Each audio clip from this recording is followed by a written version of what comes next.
2-3 प्रकार बायकांनी अजिबात लिहिले नाहीत दीर्घ काळपर्यंत. ते म्हणजे नाटक आणि विनोद. नाटक ही तर थेटपणे समूह कला आहे. सगळ्या समूहाबरोबर चर्चा करून ते घडवत जायचंय. तेवढं कदाचित स्वातंत्र्य नसेल, तेवढा आत्मविश्वास नसेल वगैरे. आणि बायकांनी हसणं हे फारसं समाजसंमत नव्हतं. म्हणजे माझ्याही लहानपणी गॅलरीत उभं राहून फिदी हसू नका असं आम्हाला म्हटलं जायचं. मुलीचं हसणं हे एका अर्थाने आमंत्रण आहे, अशासारख्या समजुती होत्या. ह्याचं मी समर्थन करत नाही, पण हे असं होतं त्या काळात. मला आजी आजोबा डोळ्यासमोर दिसत आहे. त्याच्यामुळे मग हसायचं नाहीये फार.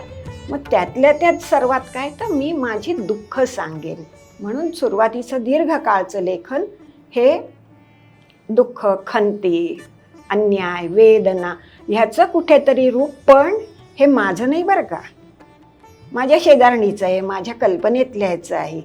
कारण माझं आहे म्हटलं तर मी एका कुटुंबाला उघडं पाडेन. आत्मपर लेखन अशा अर्थाचं हे मराठीत फार उशिरा सुरू झालं.